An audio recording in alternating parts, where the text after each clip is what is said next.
Brother Hayes, what is the test of a good policy? What is the what? What is the test of a good policy? What is the best? No, what is the test of a good policy? How will we know if a policy is good? What is the test of a good policy? When it benefits both parties or all parties that involved in kung saan mo gagawin yung palisiyan yan. In international relations, what is the necessary condition for a territory to become your territory? I'm sorry, say again. In international relations, when does a territory become your territory? Well, in our case, I can only speak for... No. My question, Brother Hayes, is in international relations, when does a territory become your territory? When you annex, when you inherited from a colonial power. I don't know. I'm not Sas, alam mo, hindi ako international relations expert. Okay. I'm basically just arguing yung position natin sa Pilipinas. Yeah, but you're asking. Yeah, but I'm just no. Wait, I'm just Yeah. asking you a question. So it means that, is it fair to say that you don't know when does a territory becomes a territory in international relations? In general, international relations, no. But sa Pilipinas, I know, yes. So are you aware of the San Francisco Treaty? No, I'm not aware of the San Francisco Treaty. Okay, so you're also not aware that in the San Francisco Treaty, It's not. it ended the war with Japan. So it's in the 1950s, 1951, if I'm not mistaken. Okay. Well, okay. It's not relevant to the 1935 Constitution. That's what you're getting at. No. I'm not yet there. Don't Okay. don't put the horse before the cart. Okay. But I'm now questioning your argument with facts. So in order for you to know that I'm arguing based on fact, I'm asking you to Google right now the San Francisco Treaty so that you know what we're talking about. I trust you. Pag sinabi mo totoo yan, okay, I will Google it later. Let's just move on. Okay, so do you know that the Philippines is a signatory to the San Francisco Treaty? I don't know. I think ang gera nun was between the US and Japan. Yeah. Bakit naging signatory? I'm not sure kasi I'm not familiar with the treaty itself.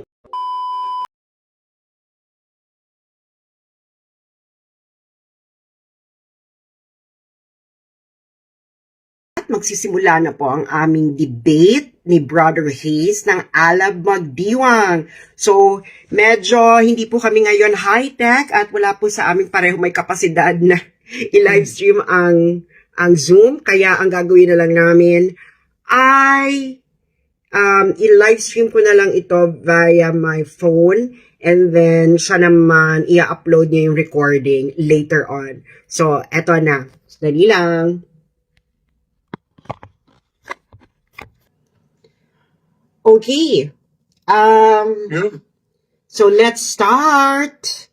Okay, sino muna? Ladies first? Ay, ikaw ang proponent ng ng policy eh. So that's how the debate start. Anyway. Well, that's how debate start.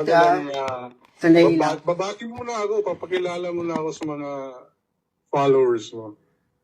Okay, magandang hapon po sa inyong lahat. Ako si Brother Hayes Jr. ng AMTV. Last week ay nag-post ako ng video challenging SAS to a civil discourse regarding dito sa China policy ng ating Pangulo. Yung 120, hindi naman talaga 180, 120 na turn niya sa kanyang foreign policy ng previous administration.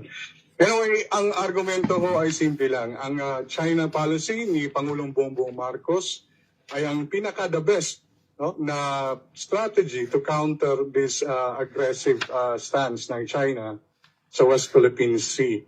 And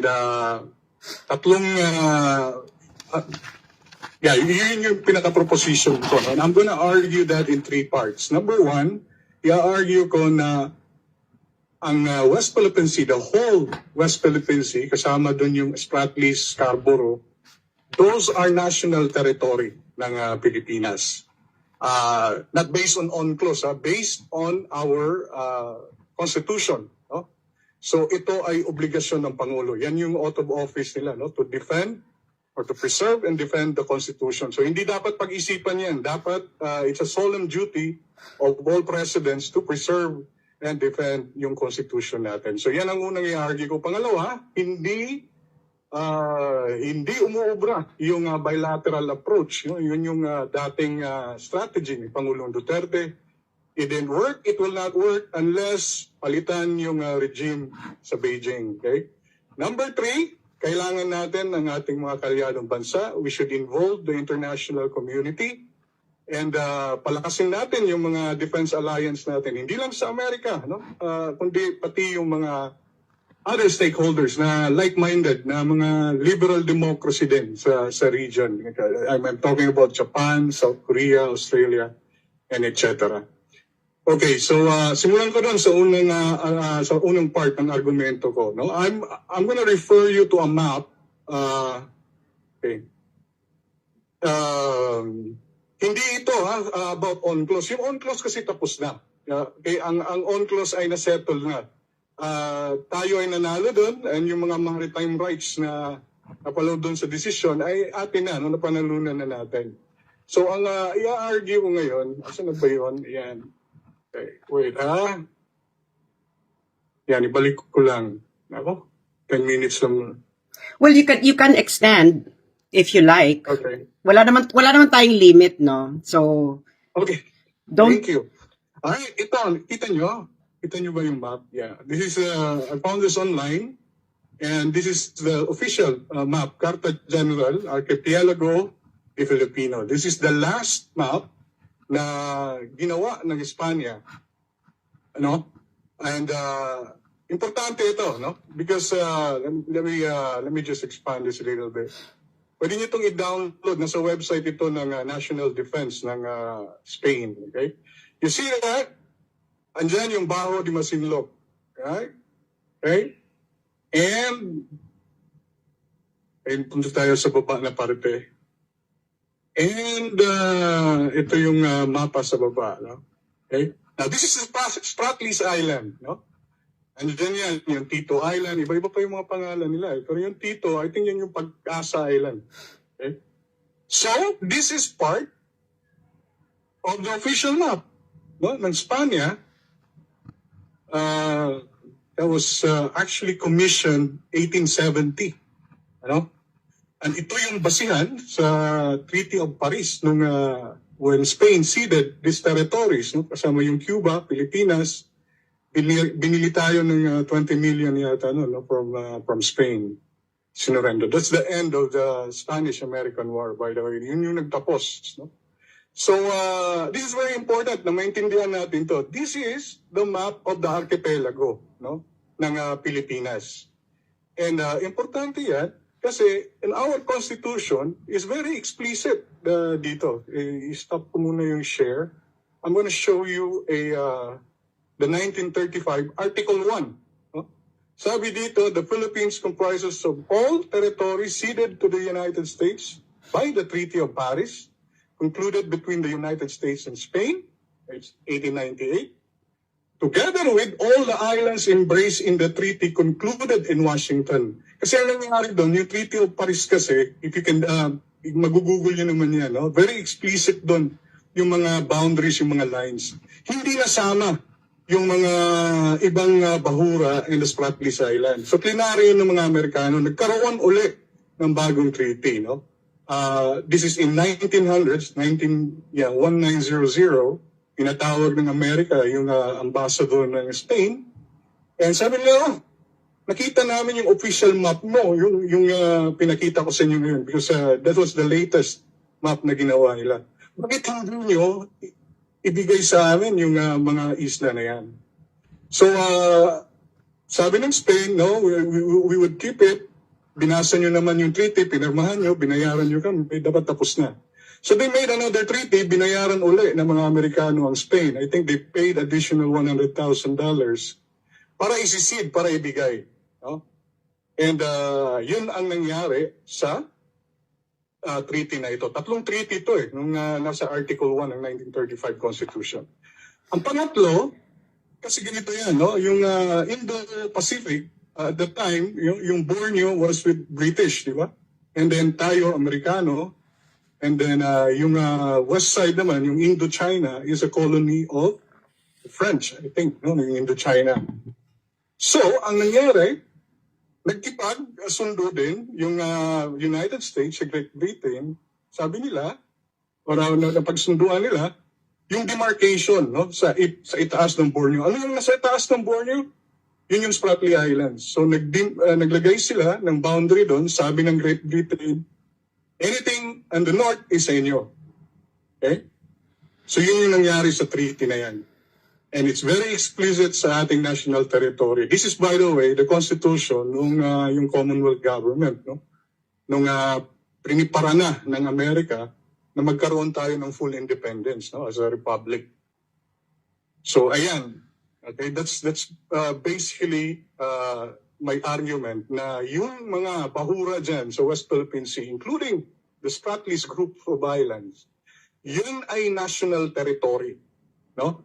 Pag UNCLOS ang pinagbasingan mo, EEZ and all that, no, but you know, if you go back, kasi ang usapan ngayon is territorial claims na no? China is claiming it, yung 9-dash line nila, as their own territory. But, minsan hindi sila nagpakita ng mapa. No? Actually, yung mapa, hindi yun enough. Okay? Ito, may mapa, may mga treaty that is very much recorded and available online. No? So, yun yung unang parte ng argument ko. So, yung gagawin ng presidente natin, hindi yan lang siya gigising at pag-isipan niya, ano ba, ibibigay ko ba to? Ano ba, i-give up na lang ba ako? Ano ba, hayaan ko na lang ang China, nasa kupin yan, no? Hindi, no? It's the solemn duty of any president to preserve and defend the Constitution, or to defend and preserve the Constitution, which, ano bang nauna? Okay? So, I hope klaro yan. That's the first part of my argument. The second part is yung bilateral approach ng dating Pangulong Duterte. No? Alam naman natin ang nangyari. I don't even have to explain to you. Noong 2017, nagkaroon ng bilateral consultative mechanism. No? Na pag-usapan na lang natin. No? Sinet aside yung, ang tawag dito, yung Hague decision. No? It was never mentioned. Kasi gusto nating makipagkaibigan, no? Gusto nating pag-usapan na lang between Asians, no? Tayo lang naman dito eh. So ginawa yan ng ating Pangulo, no? Parang bromance na yan. Minsan may mga very submissive na siya na mga pronouncement. Like nung sinabi niya, sana maging, tawag dito, probinsya na lang tayo ng China, yung mga ganon, no? And he even said that, or he even really tried, to terminate the BFA para lang ma-please natin yung mga incheck.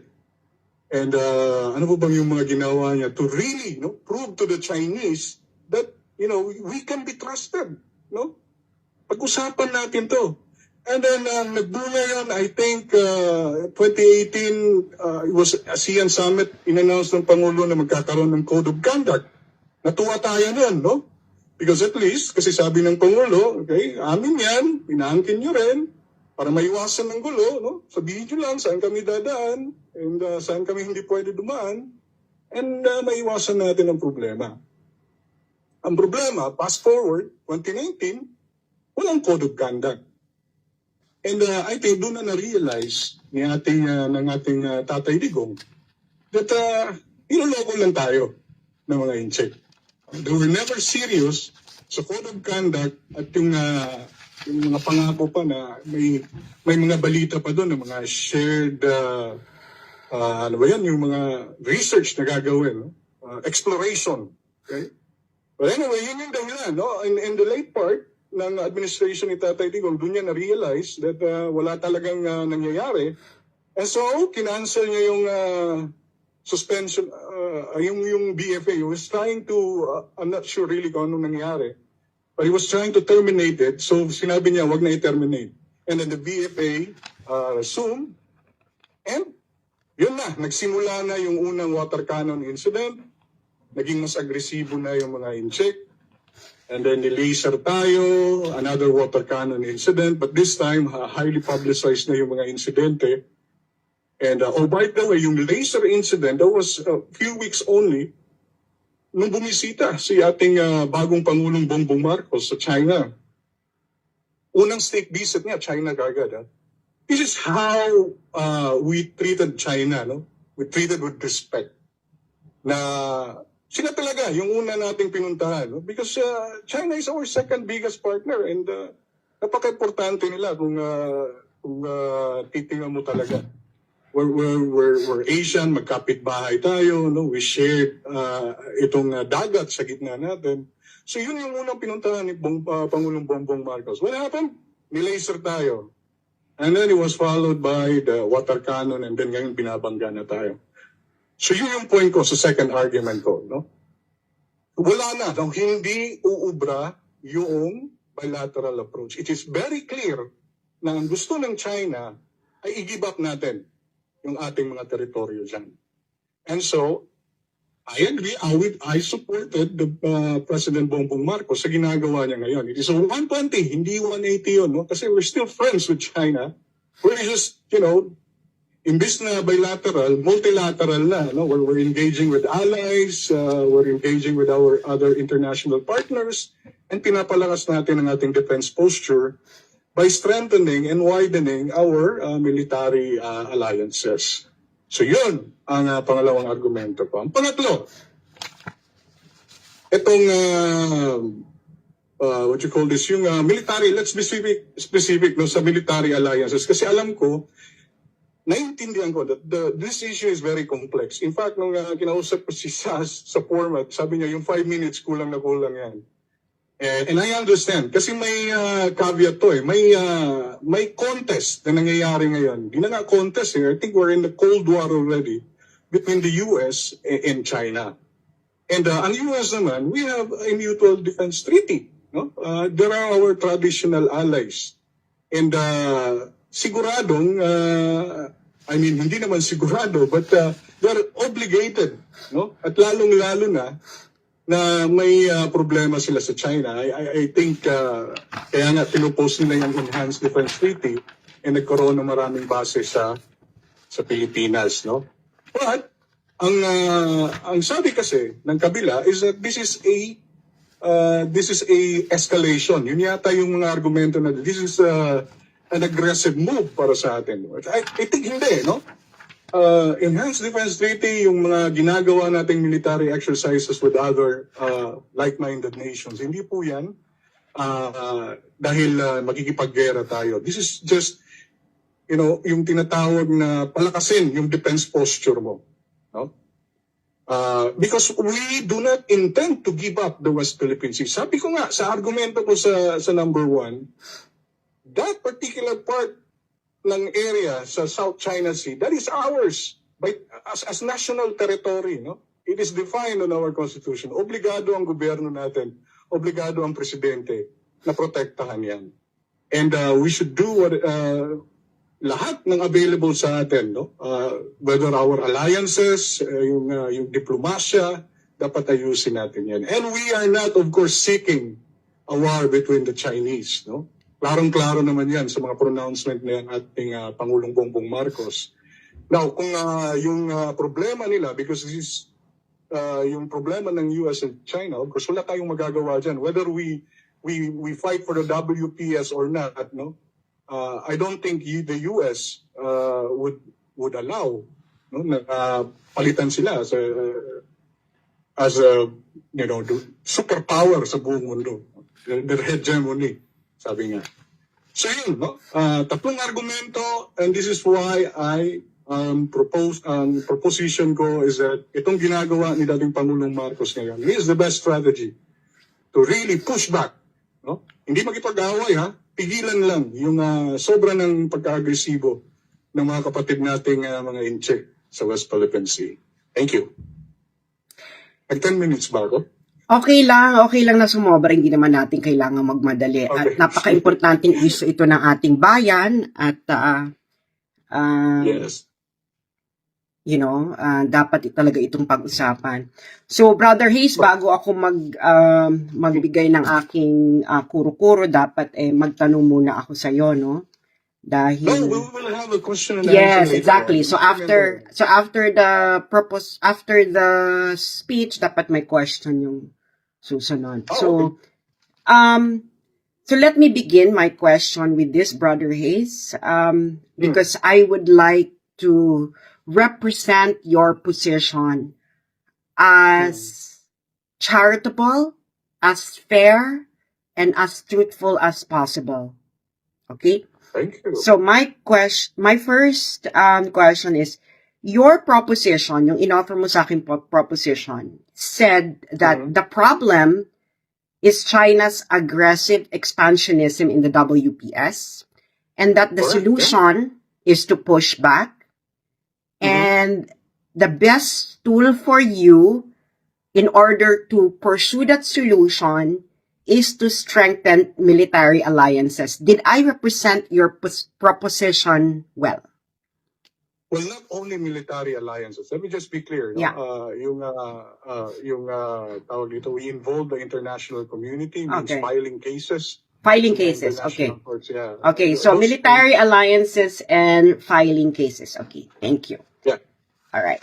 So, yun lang yung mali sa akin. Hindi ko na-involve yung other thing. So, but for you, Yes. so how does a successful pushback look to you? What would we see if the policy is successful? Now, sinabi ko na national territory natin yan, di ba? But throughout the years, we never kicked out anyone from the West Philippine Sea. Okay. No, napakabait natin na bansa eh. We allowed, kasi alam nating may mga dispute dyan. We even signed the UNCLOS, no? Because we want to submit our position sa International Tribunal para sila talaga yung mag-decide. Now, para sa akin, ang successful na pushback is that we go back to the status quo, yung walang militarization, no? And walang mga Coast Guard na nangahabol, yung nakakapang-pangisda yung mga mangingisda natin. Okay. And yung mga resources dyan would be shared. If possible, kasi claimants na tayo dyan lahat eh. Okay. No? Wala tayong effort na ginagawa na paalisin sila dyan. Ang problema kasi ngayon, tayo na yung pinapalis. Atin yan, pero tayo na yung pinapalis. So, to answer your question, yun, no? Ang successful is that we go back to the peaceful, community fishing, yung mga nagtutulungan tayo, and we share all the resources that is available. Okay. Sa parte na yan. Okay, so let me just clarify if I understand your position well. A successful end goal for you ng iyong solution. So your solution is, as I will go back, is to strengthen military alliance and to file cases. Correct? Correct. And ang end goal niyan, as I understand what you said, is for us to be able to share the resources with other claimants and No, that matigil will not and be in- wait, let me finish. This is my time. So, and then we would have, there's no more militarization at wala nang mga habol na Coast Guard. Correct? Did I understand? Okay. Yes. All Yes. right. Thank you. Brother Hayes, what is the test of a good policy? What is what? What is the test of a good policy? What is the best? No, what is the test of a good policy? How will we know if a policy is good? What is the test of a good policy? When it benefits both parties or all parties that involved in kung saan mo gagawin yung palisiyan yan. Okay. If that promotes peace, it promotes kaayusan, order, magbe-benefit lahat, that would be the best policy. Okay. So, going back to your statement earlier, you showed a map from Spain, correct? Yes, that's the official map from Spain, correct? In international relations, what is the necessary condition for a territory to become your territory? I'm sorry, say again. In international relations, when does a territory become your territory? Well, in our case, I can only speak for No. the Philippines My because question, you know, Brother Hayes, is in international relations, what Mhm. is the when does a territory become your territory? when you annex, when you inherited from a colonial power, at you gained independence through conquest, maybe sa mga nakaraang gera, you can and then you annex. I don't know. I'm not alam mo, you know, hindi ako international relations expert. Okay. I'm basically just arguing yung position natin sa Pilipinas. Yeah, but Now, if you're asking, yeah, but I'm if you're just asking no. if you- No, wait. I'm just Yeah. asking you a question. So it means Yeah. that is it fair to say that you don't know when does a territory becomes a territory in international relations? In general, international relations, no. But sa Pilipinas, I know, yes. So as I understand your position, you're arguing from the position of the Philippines, correct? Of course, yes. Okay. Yan ang, So if proposition. if the Philippines put in its constitution, Hanggang ilang questions. No, because Parang yung- so- because you will have the opportunity to grill me later Okay, go on. ahead. No problem. Okay. So if the Philippines put the entire Pacific Ocean in its constitution as part of its territory, can it become its territory? No. Okay, so for you, the territory becomes a territory because it is included in the Constitution of the Philippines, correct? No. Yes. Okay. Correct. Okay, so you mentioned earlier that the Spratly belongs to the Philippines because of the Washington Agreement. Yes. When Part of it, when, yeah. when did the Washington Agreement got It's in the concluded? 1900s. When? Right after the Treaty of Paris. 2 years after. 2 years after, so early 1900. Yes. 1900. 1900. Yes. So are you aware of the San Francisco Treaty?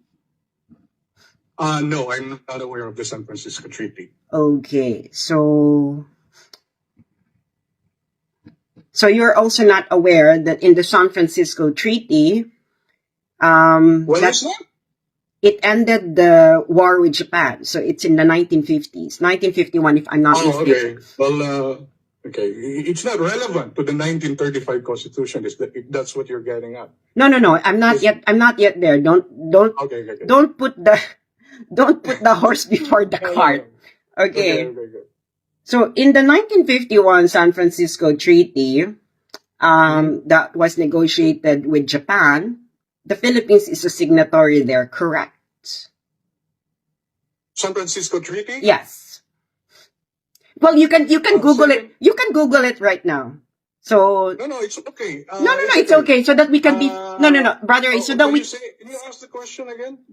The San Do you Francisco know? Treaty is between Japan and. It is the treaty that ended the war in the Pacific. So you can Google it. 1951 San Francisco Treaty. Okay, well, okay. So yeah, it ended. Ang naalala ko sa history is that it ended when the Japanese surrendered. Yeah, because every war the ends with a destroyer. peace treaty. Yeah, but it happened in a boat, di ba? Yung sa barko. Yeah, so you know so Ito ba yun? there Is is that what you mean? so there is no. I'm talking about the Okay. treaty that ended the war. Because Okay. every war So, ends what with happened then? Well, I'm asking you to Google it right now so that we will be No, it's factual. okay. I mean, you brought it up. I'm just yung argumento ko was based on the treaties. Bakit? Yeah, but I mean, I'm now questioning your argument with facts. So in order for you to know that I'm arguing based on fact, I'm asking you to Google Okay. right now the San Francisco Treaty so that you know No, what I we're trust talking you, about. Sas. I trust you. Pag sinabi Okay. mo totoo yan, okay, I will Google it later. Let's just Okay. move on. Okay, so do you know? Okay. So do you know that the Philippines is a signatory to the San Francisco Treaty? I don't know. I think ang gera nun was between the US and Japan. Yeah. Bakit naging signatory? I'm not sure kasi I'm not familiar with the treaty itself. Ano bang pinag-usapan doon? Ano bang pinagkasunduan doon? Well, one of the things na pinag-usapan sa San Francisco Treaty is kung nino ibibigay ang Spratlys because Japan occupied the Spratlys during the late 30s until the war. Oh, okay. So kung dumiretso ka dyan, may sagot na siguro kagad ako. Yes, I know. No. Don't Bato put the horse before the cart because I'm just asking you a question. Okay. Okay, go ahead. I'm sorry. So, you know that the Philippines is a signatory there. No, I'm not aware of it. Well, it is a fact that the Philippines is a signatory to the Okay, San Francisco signed. Treaty. Okay. So- So, pinirmahan nila that they give the territory to Japan? No. Kaya, The San Francisco Treaty determines where the Spratlys would be given back after Japan surrendered it. Yeah, because they surrendered, of course. It was given Yes. back to the United States. Is that what? No. Was it given back? No. Given back to who? Well, if you, it didn't say. It didn't say. Pinapatriling mo pa, sabihin mo. No, it didn't, because you said that you know these things, so I No, expect that this is you know what I these know, things. Sas. If you're, kasi irrelevant yan eh. Why is it irrelevant? Why is it Because irrelevant? ang dispute, okay, I'll explain, okay? Because ang dispute nagsimula noong 1947. Okay. Do you agree? Between Okay? whom? When China claimed, they know na kiniklaim natin yan. They know that the- 1947? Kailan ba nila kiname yung mapa with the 9-dash line? Brother Hayes, your time to present your position Okay. is over. It's my time to question you. You will be given a chance to question me as well later. Ang usapan natin, 3 question lang. Parang naging... Ay, wala po tayong interrogation usapan, wala ito. tayong usapan 3 question. So, this is a debate because you said that you would like to argue based on fact. So, I'm asking Yes. you if That's you... what I'm... So I'm asking you, we are given a chance to prepare for this debate, so you Yes. must know everything. So my question is, Mhm. do you know the San Francisco Treaty? I know, You don't know but it. What I know is, hindi ko alam yung details ng San Francisco. Okay. So- Okay. So So you don't- Would you like me to continue? no. So you don't know it. Tapusin mo yung sagot ko. Okay. Okay? But I know na nag-surrender yung Japan and they have to give up yung kasi in-occupy nila yung Spratly Islands during the World War II. And kasi nag-surrender sila, no? Basically iniwan nila yung claim nila doon. But ang original date ng dispute was yung claim But China. that's not my question. My question is, do you know the San Francisco Treaty?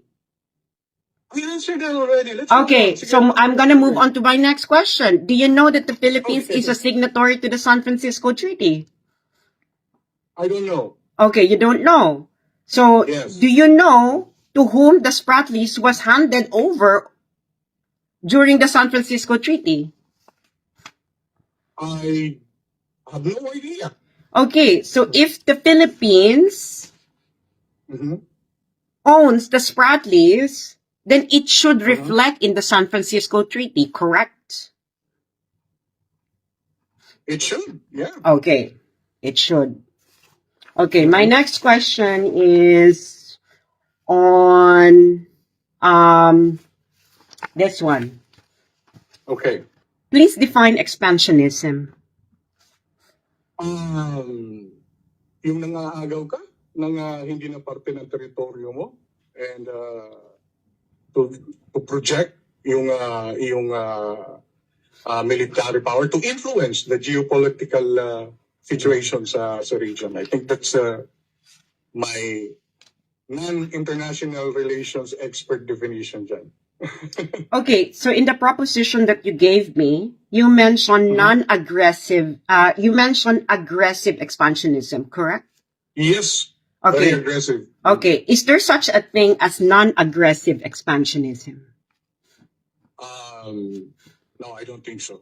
Okay. No such a Yeah, thing. well, Okay. no such thing. So but- when did the South China Sea territorial dispute started?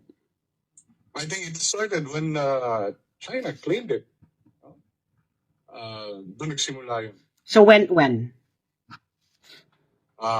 After the ROC, Republic of China, was formed, I'm not sure the exact date, but I think it's in. I'm not really sure. I have to Google it. So are you But, so are you aware of the French claim over the Spratlys? Yes, I am aware. So But they what? abandoned it after. No. World War My II. question is, are you aware of the French claim? Yes. So when- I so think when- nandun yung Vietnam. So when did the French claim the Spratlys? Yeah, they claimed it.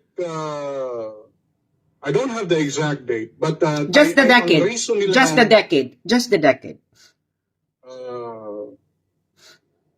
I'm not really sure. I think 1800s, something like that. So the South China Sea dispute started Mhm. when?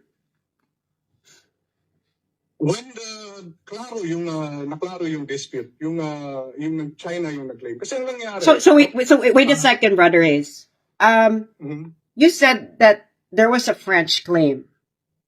Right. So now you're saying that the dispute happened because of China. No, kasi in any dispute, kung titingnan mo, iaakyat mo siya sa isang arbitration or a court, no? Kailangan ma-identify kung kailan nagsimula yung dispute. So when did it start? Yung dispute, yun nga, yung claim ng China, yung ROC pa, yung China ni, which is, robot kasi ako so di ko mag-Google. And, No, so brother, I understand. You're saying the Chinese claim, but there was also a French claim, correct? Yeah, but the French claim, number one, was invalid. Kasi Wait, who said that it's invalid? Who said? You? Is there a court that says that the French claim is invalid? No, I'm sorry, I misspoke. Hindi invalid. Okay? The French claimed it kasi they thought walang pagmamayari yon. And it hindi na siya relevant because the French. No. Don't say that it's relevant or irrelevant because you are not a competent authority to determine which is relevant or which claims are relevant or irrelevant. We have to stick from the facts and internationally accepted facts. Totoo yan. Does the French Yes. claim? So there was a wait a second. So do you agree that there was a dispute between France and China? Yeah. Okay. So when did their dispute happen? Okay. Kasi it is irrelevant sa case court. No? Wait. I'm not saying about your case. No, I am. Okay. You cannot tell me how I will interrogate your case, Brother Hayes. You will be given a chance later to do this. Pinapahirapan mo ako. Definitely, this is a debate. So, when did the French and China have a dispute over the South China Sea? Okay, let me pull up. May mga cheat sheet ako. Yeah. May timeline akong sinulat dyan. Okay, let me just connect my phone. Hold on.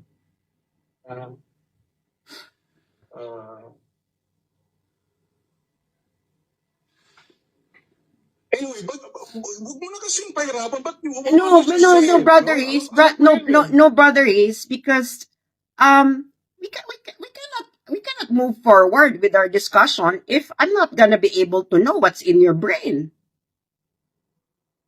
Oh, you know what's in my brain. No, I don't know. That's why I'm asking. No, that's why I'm asking you questions because there are a lot of things that are not clear with your position. That's why I'm asking questions. Okay.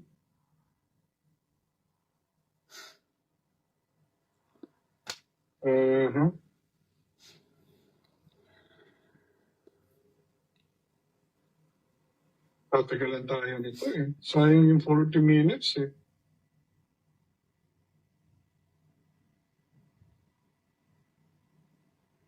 Well, Yun. anyway, na-record naman to sa phone ko. You can download In France, the live. in 1993, France officially annexed the Spratlys as Mm. part of the French Union. Ito yung timeline dito. 1933. 1999.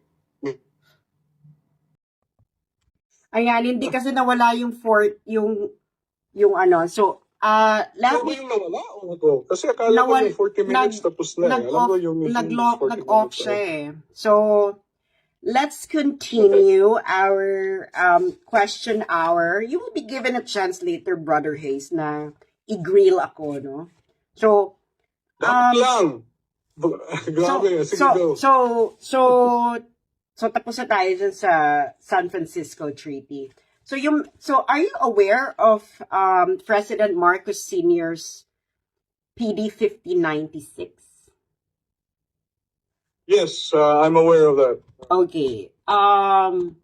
Would you like me to read to you a relevant part? Yes, please. Wala akong kopya eh. Yeah. Okay, ako ang kukuha ng kopya kasi dapat we should be basing these things on facts. Yes, I agree. Exactly. Yeah, I agree. So, ito, dina-download ko pa siya from the official Gazette. Okay. So, ngayon, ang sabi dito sa PD 5096, dinefine niya ang Kalayaan Island Group, correct? Ito naman yan, binabasa ko lang naman. Correct? Yes. Okay. So, ang sabi niya dito, these areas do not legally belong to any state or nation. Uh-huh. Okay. So, Okay, that was wrong by it was wait a second. But this exists, correct? PD 5096. Yeah. Okay. I've read about that. All right. So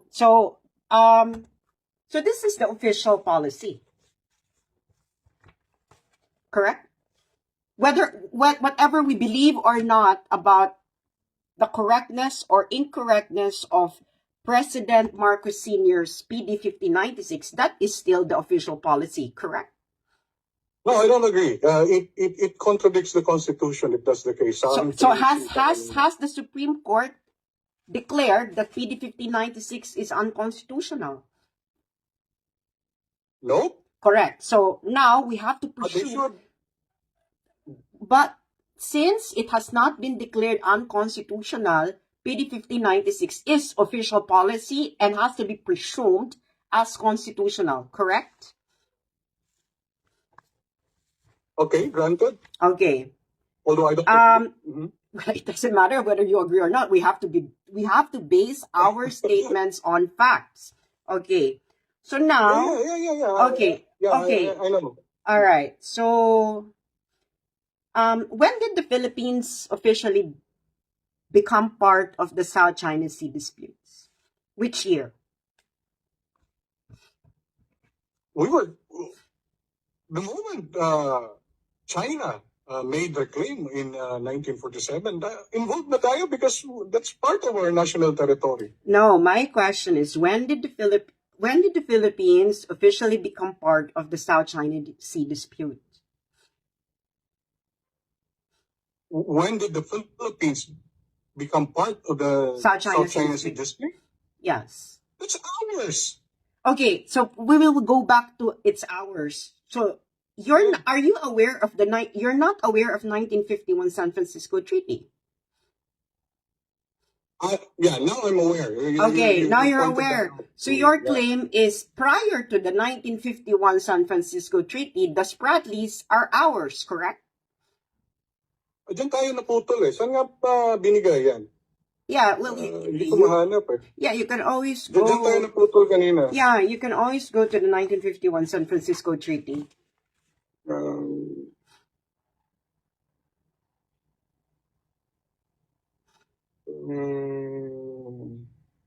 No, okay. Just let me know. Ang haba eh. Ang haba ng article. I'm not familiar. Well, Sorry. Hindi ako familiar just to sa- give you a gist, I think it's in Article 3 or 4 of the San Francisco Treaty. It was decided there Okay. to whom the Spratlys would be given. Okay, to whom? Well, if, as you claim, that the Spratlys is part of Philippine territory, why Yes. wasn't the Spratlys given to the Philippines during the San Francisco Treaty? I don't know, and I'm sure it's a mistake. Well, And whether hindi tayo pumirma doon. actually we are actually signatory to the 1951 San Francisco Yes. Treaty. Okay, Okay, so as you pointed out, so pero so dapat hindi tayo pumirma doon. well, it doesn't matter kung pumirma tayo doon o hindi. Are you familiar of the doctrine of estoppel in international law? No, I am not. Okay, estoppel means that you are precluded from making further claims from the one that you have already made. Because estoppel protects other states from your changing position. So that's basically what doctrine of estoppel means. So by virtue of that, the Philippines is estopped. So are you saying na hindi na pwedeng i-contest yan? Well, you can always, we will go there. We will go there. You told me earlier, wala akong authority to. Hindi pa pwedeng i-contest yan. We will go. It was a mistake. We will go there. It doesn't matter if it's mistake or not, but you are stopped. Okay. Yeah. So things stand as they are. Okay, until the San Francisco Treaty got invalidated. That's just the way things are in international relations. Well, okay, so what do you mean by West Philippine Sea? it is the map that I showed you, included doon. Lahat ng But you want me to send a copy of that? no, but you have shown me the map of Spain in which year? That was 1870. It was it was commissioned in 1870. 1870. So when did 1875, when did the West Philippine Sea start to exist? No, there's no name. Pangalan lang yan. I'm referring to that particular part of the South China Sea, yung nasa map na yon. Okay? Okay. Defining the archipelago of the Philippines. So let's go back to the map. Is that map internationally recognized as the Of course. Who recognized it internationally? Which ones? No, it's in the archive of the National Defense of Spain. So that was the map. My question, Brother Hayes, is that map has Yes. internal recognition? That Yes, this is it was recognized by whom? the United States. So is the international community ends with the United States? No. Thank you. Thank you. yan, no? So you already mentioned no. Thank you. So Okay, go ahead. so my next question to you is are Okay, hanggang ba to? well will That's you why I was you will suggesting be a moderator. you will be given a chance Question and answer na to. you will be given a chance to grill me later on When? after I haven't heard your argument yet. I'm yeah, because waiting for your argument. because I cannot argue with you yet because your position is not yet clear. So I'm clarifying certain things. You will hear my Okay. arguments after my series of clarificatory questions.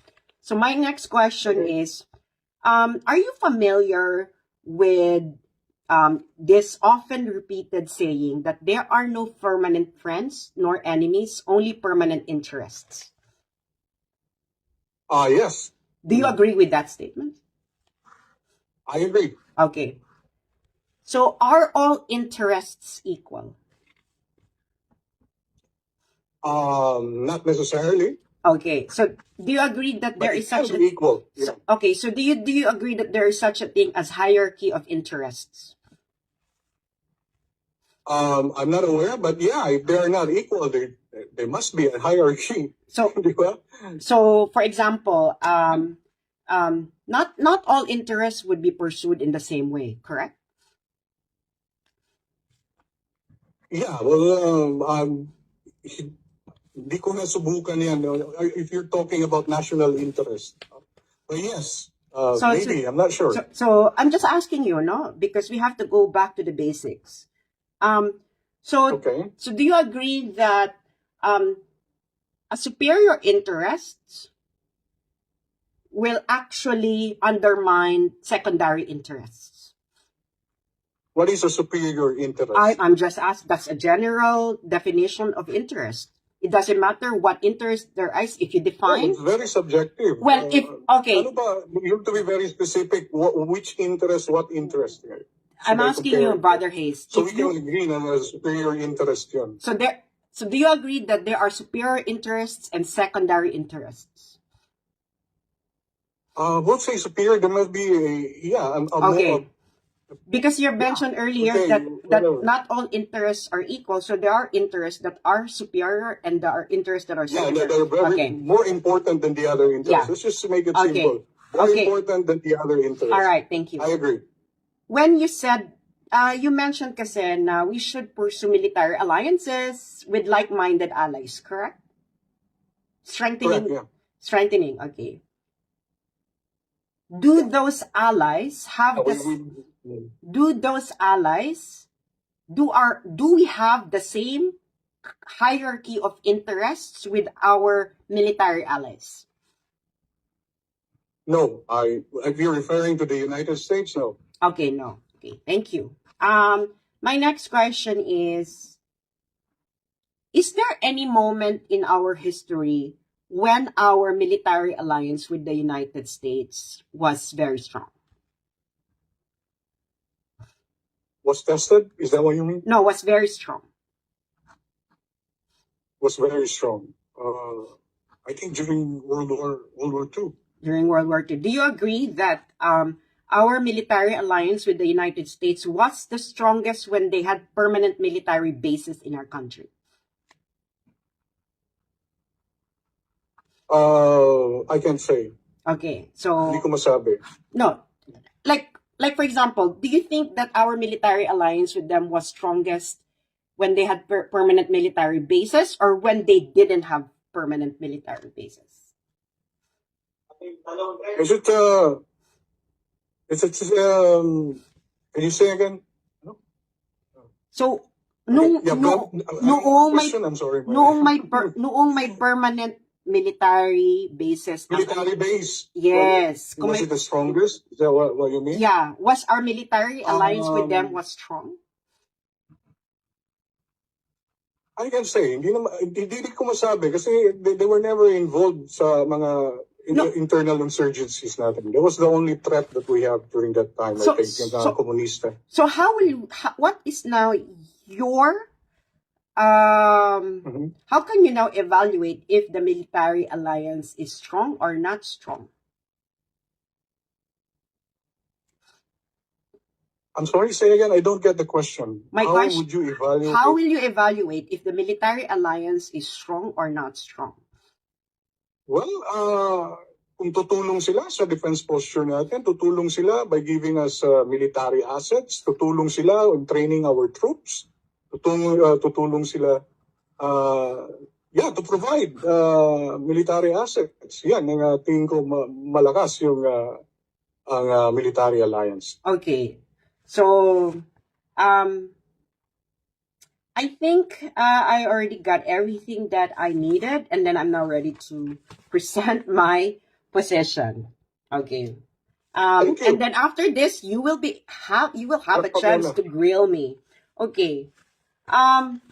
In any debate, the one who proposes a policy should be able to persuade and defend that policy clearly and with all appreciation of existing facts. Yes, now, I agree. Well, you cannot interfere with me while I'm doing my opening statement. I didn't interfere you. Okay. I'm sorry. So the proposition before us is that strengthening our military alliance with like-minded allies is the best strategy in order to push back against Chinese aggressive expansionism, as Brother Hayes stated it. Simple lang naman ang akin. One, whether I agree or not that the expansionism is aggressive or not is beside the point. The test of this debate is whether the strategy is the best one to pursue. And as Brother Hayes said, our military alliance with the United States could have been stronger during the time na meron sila ditong permanent military base. Recording in progress. However, as we could appreciate the facts, Vietnam actually expanded into what Brother Hayes said called the West Philippine Sea during the time that the United States had permanent military bases in the Philippines. Taiwan, the Republic of China, which was still considered as the internationally recognized representative of China as a whole, occupied Ito Aba in the 1940s, during the time that the United States and the Philippines had a strong military alliance. So, if the military alliance with the United States wasn't able to prevent that expansionism, and as according to Brother Hayes, there's no such thing as non-aggressive expansionism, then what is now the basis that strengthening the military alliance would be able to prevent an expansionism that the United States wasn't able to prevent before? Next point. Brother Hayes said that a successful pushback for him meant that pwedeng ma-share ang resources, wala nang Coast Guard na mga habol, and the bounties of the South China Sea would be shared. Well, it seems that Brother Hayes has not demonstrated why is the military solution would be able to lead to an amicable negotiated settlement with China. And in fact, it would not be the case because, as Brother Hayes said, not all interests are equal. And therefore, there are superior interests and secondary interests. And our allies, as Brother Hayes said, also have their own interests. And the hierarchy of their interests do not mean that their hierarchy of their interests reflect the hierarchy of our interests. We know that these military allies have their own interests with China. And as we could see, their number one interest with China concerns economics. So now, if they are able to negotiate a deal among them with China concerning economics, and China requested that they abandon the Philippines, what do you think those allies would do? Does Brother Hayes think that those military allies put the interests of the Philippines at par with their economic interests with China? I think that is wishful thinking. And my last point regarding this alliance is, what is our leverage against these would-be alliances? It would be wishful thinking to think that we can determine how they would enact their actual policies when the time comes. We have an asymmetric power relationship with the United States. We have an asymmetric power relationship with Japan. So what is the guarantee that if they abandon the secondary interest, which is our interest, that the Philippines could force them to abandon their primary interest in the service of the interests of the Filipinos? Who are we to the United States and Japan, considering that we are not even in their top 5 trade partners in the world. So to conclude, in the realm of international relations, economics trumps politics. The economic interests of countries will trump politics. It is because it is the economy that is the foundation of national development.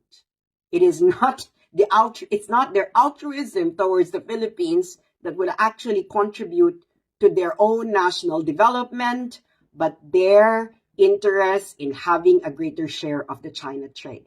So that's my position, and this opposition has been failed to be persuaded by the proponent of the policy. So I'm now ready for the questions of Brother Hayes. Okay, well, I don't hear anything that could substitute my proposition, because we have to have a foreign policy, especially when they dealing with the situation in West Philippine Sea. So ang tanong ko, being a international relations expert at all, no, Nain, what do you think is the best strategy to deal na pinapaalis na tayo or pinapatalsik na tayo sa West Philippine Sea? Well, in the first place, the first thing that we must do is to have a better understanding of the situation. And it seems that Brother Hayes, as you replied to my questions, you don't have a good understanding of the entire situation. I disagree.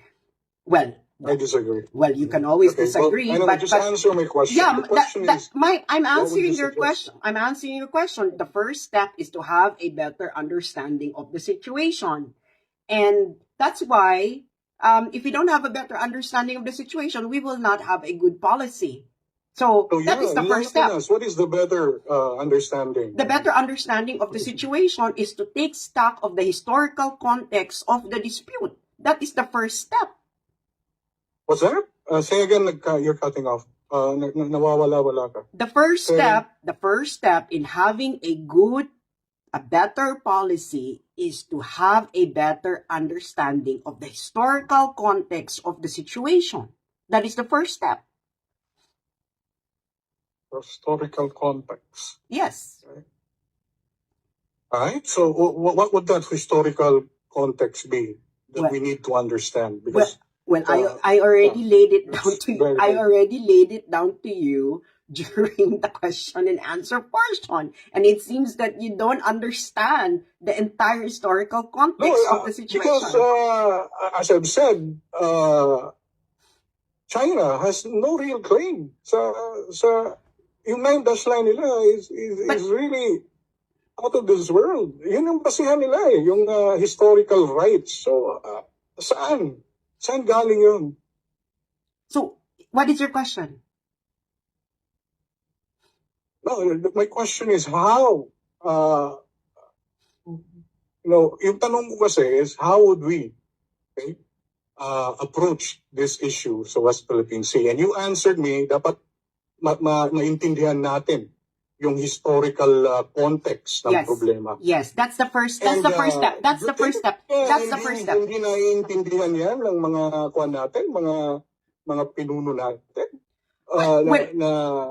Well, brother, That's very condescending I'm not being. walang alam itong gobyerno natin. Well, brother Hayes, we're not Hindi nila naiintindihan yung nangyayari. Well, brother Hayes, hindi natin ini-include dito yung mga decision makers natin. This is a debate between the two of us. You are the one who proposed this policy, so you must be able to defend that policy and understand what's going on. I'm not being condescending to you. I'm actually asking you very factual questions. Kasi yun ang policy. Ang proposition ko is yung current strategy ng ating current administration. Yeah. So you're telling me that itong mga policy makers natin, they do not understand the historical context of this problem? Is that what you mean? I'm asking the question now, by the way. Is that what I mean? Well, precisely so. Okay. All right. So, so, granting, because I'm sure you understand the historical context. No? Yes. So, yun ang follow-up question ko. What would you think the government should do? No? Well, the first step is, Enlighten me, please. Gusto ko talaga din maintindihan Yeah, kung the ano first- yung gusto nyo. well, the first step is to understand the historical context and to look at the issue more comprehensively rather than adopt a very myopic view of the situation. That's the first Okay, step. that's the first step. Yes. Then the Okay, second the second step. Then the second step is after you do that, then you would be able to craft a strategy that actually take into account the historical. Well, it's very vague. Eh. Why is Hindi it ko- very big? Why is it very big? Why is it very big? No, I'm assuming because you said the government should understand the historical context. So Yes. I'm assuming that you know the historical context of this issue. Okay? So, based on your knowledge, no? Kasi alam mo yung historical context, Yes. what should the government do? Well, what the government should do is to actually enter into negotiations with China. We did that. No, we I'm didn't. sorry. No, we didn't. No, we didn't. No, we didn't. Define negotiation. Ano ba yung bilateral consultative mechanism ni Pangulong Duterte? It's consultative. They almost pinagyayabang niya yung code of conduct. Eh. That was the first step. So, okay, so is the code, ako na magtatanong sa, ano ba nangyari kung bakit hindi na? No, I'm asking the question now. Ang tanong ko, okay. okay. Well, Kasi do you want me to sabi- answer? we What is the negotiate. question? So what is the question? Okay. Did we not negotiate already during the time of former president? No. So walang kwenta yung, this is another question. So walang nangyari doon sa bilateral consultative mechanism? Ano bang ginagawa nila doon? Meron.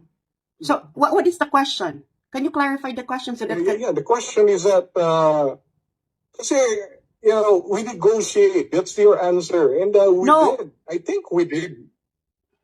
I don't accept the answer na hindi tayo nag-negotiate. We negotiated for so many years during the Duterte administration.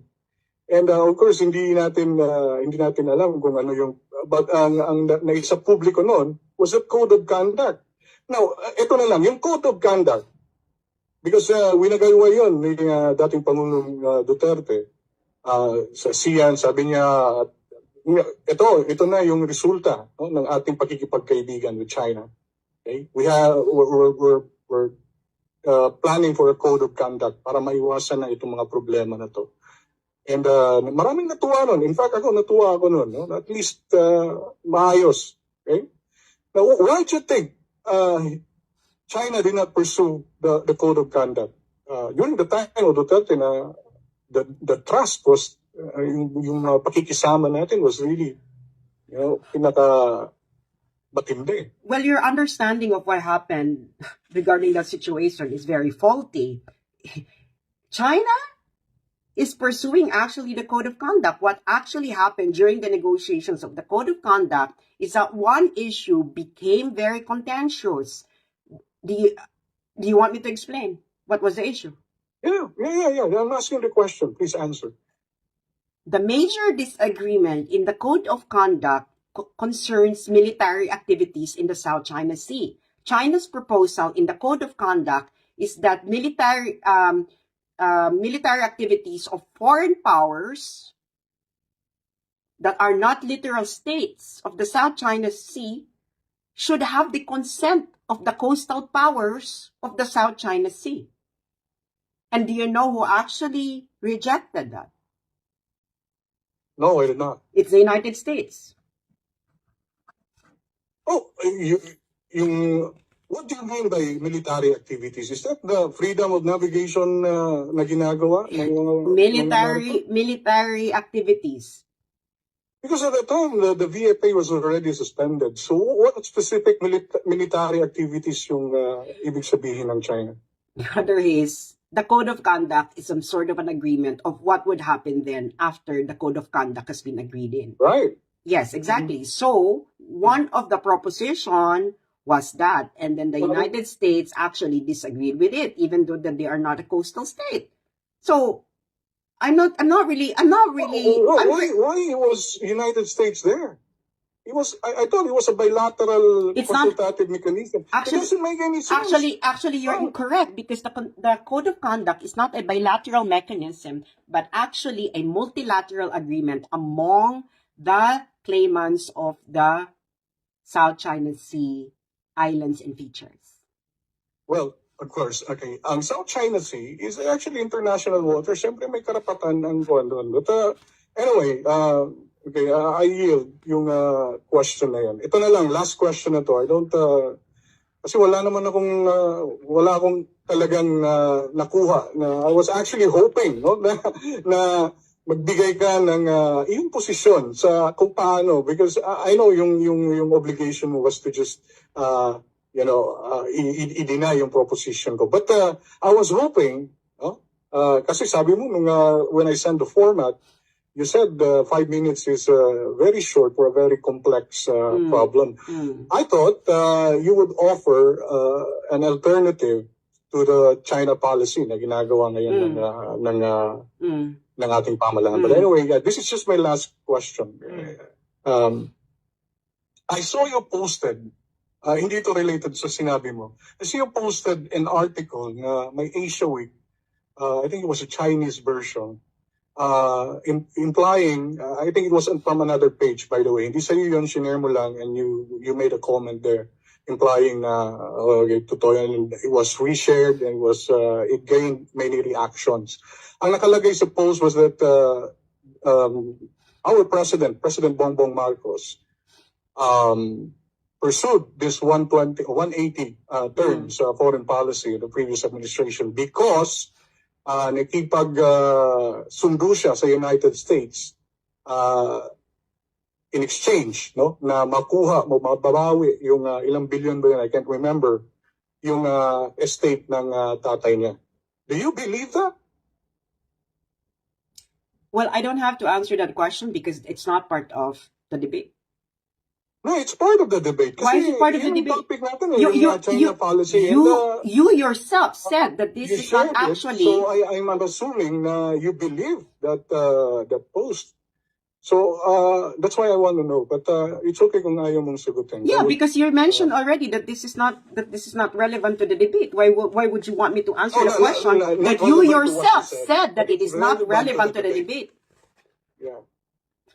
Now, okay, so you don't want to answer that. No, because it's not relevant to the debate. We can have a totally different we're debate. Talking about the China policy of Bongbong Marcos. There was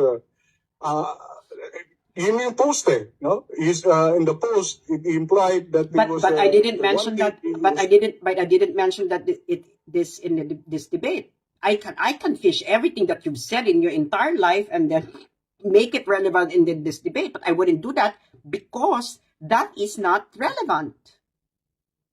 No, that's Bongbong Marcos China policy. It's relevant, but I understand if you don't want to answer it. Yeah. Gusto ko lang malaman, it's a yes or no. Okay, it's a yes or no answer. Do you believe that or not?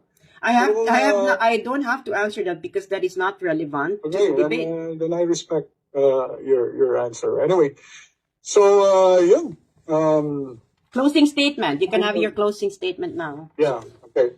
So again, my argument is very straightforward. And kaya maraming naging tanong si Ms. Sas. No? Number one, yung West Philippine Sea, no? Na nakita ninyo sa mapa na pinakita ko, that is part of our national territory. Let's set aside UNCLOS. No? Yung UNCLOS, nanalo na tayo dyan. Yung mga maritime rights natin, sold na yan. And yung tawag dito, yung obligasyon ng presidente to defend and preserve the Constitution, hindi niya pwedeng takasan yan. And hindi siya pwedeng magising and mag-isip kung gagawin niya ba yan o hindi. He has to do it.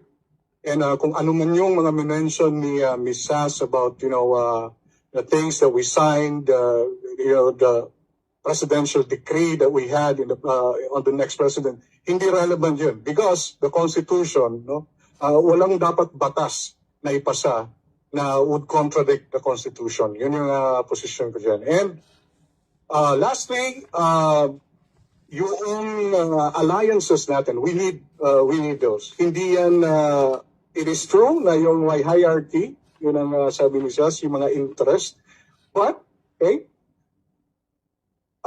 itong ginagawa ng mga incheck is no less than an invasion if we considered that area as our national territory. No? Dapat nga, i-trigger na yung MDT dyan. Pero mabait tayo. No? We don't really, hindi tayo yung aggressor dito. Pero tayo yung binubomba. Like yesterday lang, no? Nangyari na naman during the Rory mission. I think ipagpatuloy pa rin natin yung pag-assert natin sa ating karapatan dyan. We will continue those Rory mission. We will continue our presence there. And dapat malakas ang ating defense posture kasi yung ating kapitbahay na China, hindi na natin mapredict kung ano ang susunod na gagawin. No? And dapat kailangan natin yung mga kalyado nating bansa na may interest din, no? Sa parte ng dagat na yan sa South China Sea. Maraming salamat Sas, and yeah, you will speak after me. Pero maraming salamat talaga, no? I really appreciate. Nung nag-send ako, nung pinost ko yung video, nung nag-message ka, hindi ko talaga inasahan na you would engage in a conversation with me, no? Marami akong natutunan, pero nasayang ako. I'm a little bit disappointed kasi I was really thinking that you would offer an alternative approach to the current China policy. Kaya nga sa tingin ko, hindi lang ito the best. This is the only strategy available for us. Tapos na yung honeymoon period na nangyari with former president. And I think the only strategy left is to really involve the international community. Kasuhan natin yung mga insect, no? I-charge natin sila ng renta. That is part of our national territory. So yung occupation nila dyan, yung mga artificial islands, dapat iakyat natin yung kaso dyan sa Permanent Court of International Justice. Pagbayaran natin sila sa mga sinira nilang corals at yung mga damages na nangyari dyan, yung mga banggaan and all that. Dapat hindi pinapalusod yan. Dapat every time may mga insidente ganyan, we should involve the international community, magsampa tayo ng kaso. And of course, we will continue to support the President sa kanyang China policy. And one last thing, no, sa mga Pilipino. Kasi ang palagi natin naririnig sa kabila is that gigarahin tayo or bobombahin tayo. Okay? I don't think it's gonna happen. And kung mangyari man yan, siguro kung may magkamali dyan, no, o disgrasya lang, okay? Hindi tayo dapat matakot. No? Hindi tayo ang aggressor dito. Tayo ang sinasakop. Okay? Tandaan mo yan, sinasakop. No? This is actually an invasion. Pinapatalsik tayo. Dapat hindi tayo matakot. Ang mga Pilipino palaging dihado sa laban, pero hindi tayo umaatras. No? Even in our earliest history sa ating republic, palagi tayong talo, palagi tayong dihado sa mananakop, but we never failed, no, to stand up para sa ating mga paninindigan. Maraming salamat ulit. Okay, thank you, Brother Hayes. We have to go back to the proposition. The proposition of Brother Hayes is that the best strategy to push back against China's aggressive expansionism in the WPS is to strengthen military alliances. And he also amended that to include other kind of partnership with like-minded allies. Brother Hayes said na he was expecting na magbigay daw ako ng alternative approach. But the problem is, you only seek an alternative approach if you think that your solution is not the best solution. But how can someone give an alternative approach to someone like Brother Hayes when he is so convinced that his solution is the best solution, when in the first place, he doesn't have good appreciation of the facts and historical context. So now, as you can see, as what you can see here, we are dealing with someone who is engaged in what we call argumentum ad misericordiam. If you remove all the emotional content of his arguments, he doesn't have any argument at all